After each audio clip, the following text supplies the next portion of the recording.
을 살아오면서 크게 작게 배신을 당한 경험 누구나 있을 겁니다. 절친한 친구나 가족처럼 가까운 사이에도 배신을 당하기도 합니다. 내가 잘 나갈 때는 주변에 많은 사람이 나에게 호의적이지만 나의 상황이 안 좋아지면 등을 돌리는 경우가 있습니다. 절박해 보여 모아두었던 돈을 빌려주었는데 그 이후로 내 연락을 피하는 친구도 있습니다. 믿었던 사람에게 배신을 당하면 그 이후로는 사람을 신뢰하기가 쉽지 않습니다. 내가 잘해줘봤자 또 나를 배신하진 않을까 의문이 생기게 됩니다. 나에게 베푸는 호의에 다른 속내가 있진 않을까 의심을 품게 됩니다. 그러다가 정말 소중한 인연도 놓치게 된다면 너무나 안타까운 일입니다. 나를 배신할 사람이 누구인지 처음부터 알 수 있다면 얼마나 좋을까요? 조선 후기의 실학자 정약용 선생은 배신하는 사람들에게는 특징이 있다고 말씀하십니다. 내 뒤통수를 칠 배신자를 알아보는 방법을 미리 들어두면 인생을 살아가는데 큰 지혜가 될 것입니다. 독사는 한 방울의 독으로도 사람을 죽일 수 있다.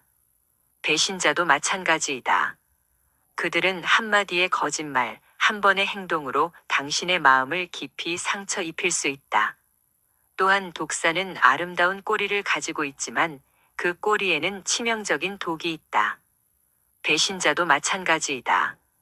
그들은 외모는 아름답지만 그들은 당신을 해칠 수 있는 독을 가지고 있다. 배신은 칼로 찌르는 것과 같아 깊은 상처를 남기는 법이다. 배신은 고통스러운 경험이다. 하지만 배신자를 알아볼 수 있고 대처하는 방법을 알면 우리는 배신을 극복하고 더 나은 삶을 살 수 있다. 배신자를 알아내는 것은 쉽지 않다. 배신은 누구에게나 일어날 수 있는 일이다. 그것은 친구, 가족, 연인, 동료 등 누구에게나 일어날 수 있다. 배신은 신뢰를 깨뜨리고 마음을 아프게 하고 삶을 힘들게 만들 수 있다. 의심이 가는 행동을 하거나 거짓말을 하는 사람은 배신을 할 가능성이 높다. 배신자는 자신의 이익을 위해 타인의 신뢰를 배신하는 사람이다. 배신자를 피하는 것이 최선이지만 배신자가 당신의 삶에 들어왔다면 그 사람과의 관계를 재평가하고 그 사람과의 거리를 유지하는 것이 중요하다. 이러한 배신자는 크게 두 가지 유형으로 나뉜다.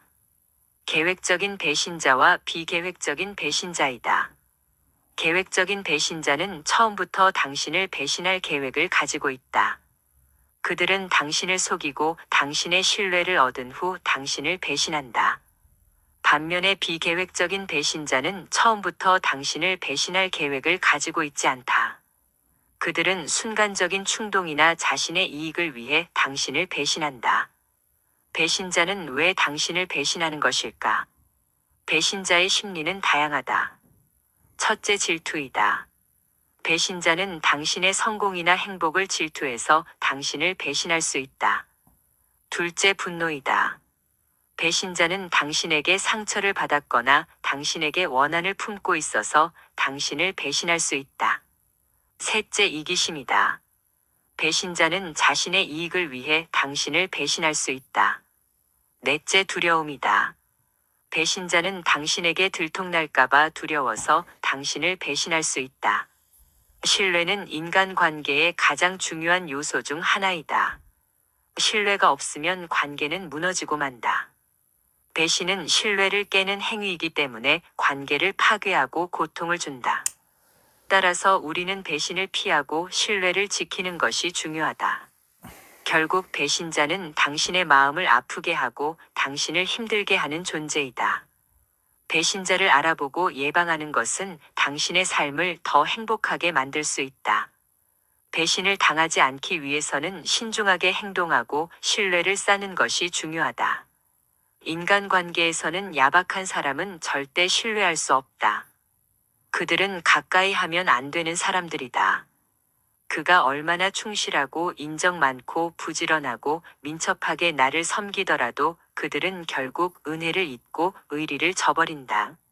아침에는 따뜻하게 대해주다가도 저녁에는 차가워지고 만다. 그러므로 야박한 사람들과 가까워지지 마라. 인연은 정말 소중한 것이다. 하지만 삶을 살아가면서 마주치는 모든 사람이 인연인 것은 아니다. 요즘은 너무 쉽게 만나서 너무 쉽게 헤어지는 경우가 많다. 쉽게 맺은 인연은 오래 갈 수 없다. 그런 인연은 서로를 가볍게 대하고 서로의 이익만 생각하기 때문이다. 가벼운 인연은 깊이가 없고 서로가 따질 수밖에 없다. 가볍게 맺은 인연이라서 서로에게 별로 애정이 없다. 옛날부터 사람은 사계절을 만나야 안다고 했다. 계절의 흐름에 따라 곡식이 자라고 그것으로 우리가 생명을 유지하는 것이다. 그렇다면 곡식보다 내 인생을 채워줄 수 있는 인연을 어떻게 쉽게 맺을 수 있겠는가? 쉽게 맺은 인연은 바람과 같이 사라질 가능성이 크니 처음부터 가벼운 인연을 맺지 않는 것이 좋다. 인연을 맺으면 도움이 되는 경우도 있지만 해를 입는 경우도 있다. 그래서 늘 인연을 맺으려고 서두르지 않아야 한다. 나는 항상 혼자서 마음을 다 주고 진심으로 대했지만 결국 상처만 받았다. 그래서 거짓된 사람들과는 인연을 맺으려 하지 않는다. 진실한 사람과 진실한 소통을 하면 좋은 인연으로 발전하고 오래 갈 수 있다. 그러니 그저 사람들을 많이 알고 지내려고 하지 않아도 된다. 그들이 모두 인연이 아니다. 옷깃만 스치면 인연이라고 하지만 옷깃만 스친 사람들까지 모두 인연으로 보지 않아도 된다. 스치고 가는 사람들을 모두 다 인연으로 삼으려 하면 오히려 좋은 인연에게 소홀해질 수 있다. 인연을 너무 가볍게 맺지 말아야 한다. 인간에게 주어진 시간은 한정되어 있다는 것을 잊지 말아야 한다. 내가 할 수 있는 시간을 잘 계산하고 기회 비용을 생각해야 한다. 진정한 인연과의 소중한 시간을 지키기 위해서라도 스치고 가는 인연은 무시하고 넘어가야 한다. 평소에 이것을 구분할 수 있는 눈치를 기르는 것이 중요하다. 그것을 구분하지 못하고 모든 사람들과 인연을 가볍게 맺으면 결국 좋은 인연을 만날 수 있는 기회를 잃게 된다. 돈으로 살 수 없는 엄청난 기회 비용을 낭비하는 것이다. 그것만으로도 충분하지 않다면 좋지 않은 인연들 때문에 내 삶이 피해를 보게 된다. 그렇게 피해를 본 시간과 감정은 어떤 것으로도 보상받을 수 없다. 몇몇 진실한 인연들만 있으면 삶을 살아가는데 크게 문제가 없다. 그러니 사람을 많이 알고 지낸다고 해서 부러워할 필요가 없다. 인간은 시간이 한정되어 있다는 것을 잘 알아야 한다. 시간이 돈이라는 말은 공허한 말이 아니다. 시간과 돈 그리고 능력 등 인간에게 주어진 자원은 모두 한계가 있다. 그렇기 때문에 인간은 다양한 기회들 중에서 선택해야 한다. 선택하는 것은 곧 다른 기회들을 포기하는 것이다. 그 중에서도 정말 중요한 기회는 인연을 맺는 기회라고 할 수 있다. 나는 삶을 살아오면서 많은 인연들을 만났다.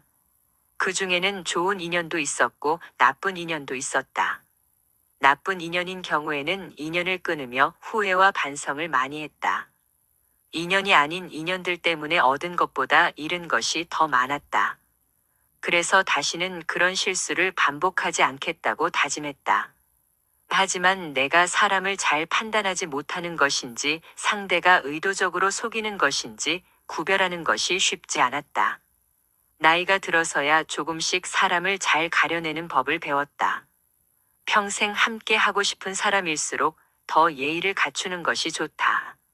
사람은 자주 보면 소중함을 잊기 쉽고 소중한 것도 자주 대하면 대수롭지 않게 여기기 쉽다. 우리가 먹는 음식도 그렇고 물과 공기도 그렇다. 늘 그곳에 있는 것처럼 보이고 늘 당연하다고 생각하는 것이 사람이다. 음식은 우리 몸을 만들었지만 우리가 만나는 인연은 우리 마음을 만든다. 친한 사람일수록 어렵게 대하는 지혜가 필요하다. 불각은 불가원의 법칙을 기억해야 한다. 가까이 하기도 어렵고 멀리 하기도 어려운 관계를 말한다. 서로 간의 거리를 잘 조절해야 한다. 사람과 사람과의 관계에서는 적당한 거리감을 유지하는 것이 중요하다. 너무 가까워서도 안 되고 너무 멀어져서도 안 된다. 항상 적당한 거리를 유지하는 것이 좋다. 마음의 거리라고도 할 수 있다. 남녀 간의 만남도 그렇고 친구나 선후배와의 만남도 그렇다. 너무 친하게 대하면 실수를 하기 쉽다. 상대의 모든 것을 다 알게 되면 나의 모든 것도 상대에게 다 드러날 수 있다. 서로의 모든 것을 알아서 좋은 점도 있겠지만 상대의 단점이나 비밀까지 다 알게 되면 좋지 않은 일이 더 많아질 수 있다. 사람은 서로에 대해서 조금은 모르는 게 오히려 좋다. 상처는 멀리 있는 사람이 아니라 가까운 사람에게서 주로 생기는 법이다. 정약용 선생의 배신하는 자에 관한 말씀 잘 들으셨나요? 내 주변에 있는 사람 중에 배신하는 사람이 누군지 알아채는 것은 말처럼 쉬운 일은 아닙니다. 수십 년을 함께 해오다 보니 마음이 변해서 그럴 수도 있지요. 그리고 아주 사소한 다툼으로 한순간에 마음이 틀어져서 배신을 당하는 경우도 있기 마련입니다. 오늘의 말씀을 잘 새겨서 좋은 친구를 찾아 나서기 이전에 나부터 좋은 사람이 되고 다른 사람을 배신하지 않는 믿을 수 있는 사람이 되어보는 건 어떨까요?